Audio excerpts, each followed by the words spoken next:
আসসালামু আলাইকুম ভিউয়ার্স, সবাই কেমন আছেন? আশা করি সবাই অনেক ভালো আছেন। আমি অনেক দিন পরে আবার ফিরে এসেছি নতুন একটি ভিডিও নিয়ে। আসলে ভিডিও করার টাইম পাই না, এর জন্যে ভিডিও করার টাইম পাই না, অনেক কষ্ট আসলে ভিডিও করা। তারপরেও আর কি আমার ছোটো বোন ইন্সপায়ার করছে, আমার ফ্রেন্ড ইন্সপায়ার করছে, সো ভাবলাম যে আজকে একটা ভিডিও করি ছোটোখাটো। তো ভিডিওটা আমি বিকাল থেকে শুরু করছি। বিকালবেলায় আর কি কাপড় চোপড় ভাঁজ করতেছিলাম, তো আমি ভাবলাম যে একটু ভিডিও করতেই বসে যাই। আর আমার বাসায় গেস্ট আসবে, যেহেতু কুরবানি ঈদ গেল, তো এর জন্য ভাবলাম যে আজকে থেকে প্রিপারেশান নিয়ে নেই। কারণ আজকে ছিল বৃহস্পতিবার, ডেজার্ট আমি ভাবছি বানায় রাখবো, যে ডেজার্টটা বানায় রাখলে অ্যাটলিস্ট মানে আমার কাজটা আগায় থাকবে। তো এর জন্যে আর কি কাজ শুরু করে দিছি। সারাদিন তো শুয়েই ছিলাম, বিকাল থেকে শুরু হইলো আমার কাজ একদম ননস্টপ। আসলে ভিডিও করা, এডিটিং করা আমার একটু কষ্টদায়ক হয়ে যায়, কিন্তু আমি এখন থেকে চেষ্টা করব প্রত্যেক দিন ভিডিও আপলোড করার। এখন থেকে আমি প্রত্যেক দিন ছোটোখাটো করে হলেও ভিডিও আপলোড করব। আপনারা সবাই কিন্তু আমার ভিডিও দেখবেন, আমার পাশে থাকবেন, আমাকে ফলো সাবস্ক্রাইব করবেন। আমি কখনো ফলো সাবস্ক্রাইবের কথা বলি না, আজকে বলে দিলাম। যাই হোক, এই তো কাপড় ভাঁজ করতেছি আর কথা বলতেছি। তখন তার কথা বলতেছিলাম না, তখন অনেক কাজ করতেছিলাম। আসলে একা একা থাকি তো সারাদিন, কীভাবে যে সময় পার হয়ে যায় কাজ করতে করতে টেরও পাই না।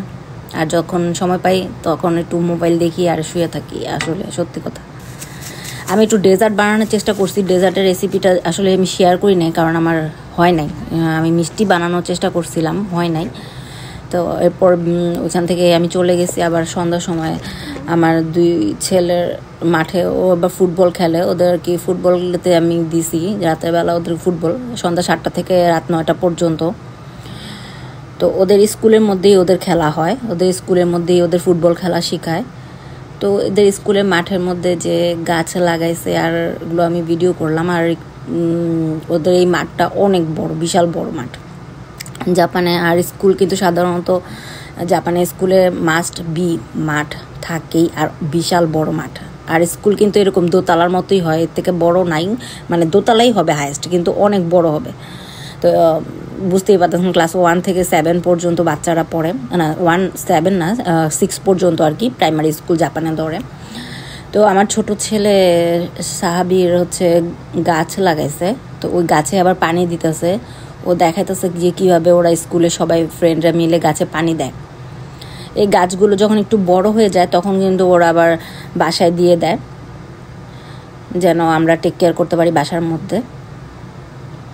তো আমি ওর ভিডিও করতেছিলাম, ওর গাছটারও একটু ভিডিও করলাম। এটা আমার সাহাবির লাগাইছে গাছটা।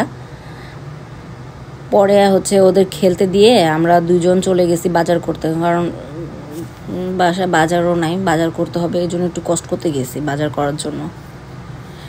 এই আর কি, আজকে আমার ভিডিওটা এ পর্যন্তই। আমি আসলে কন্টিনিউ করবো এরপর ভিডিও, পরের দিন শুক্রবার দিন ভিডিও। এটা তো বৃহস্পতিবারের ভিডিও ছিল।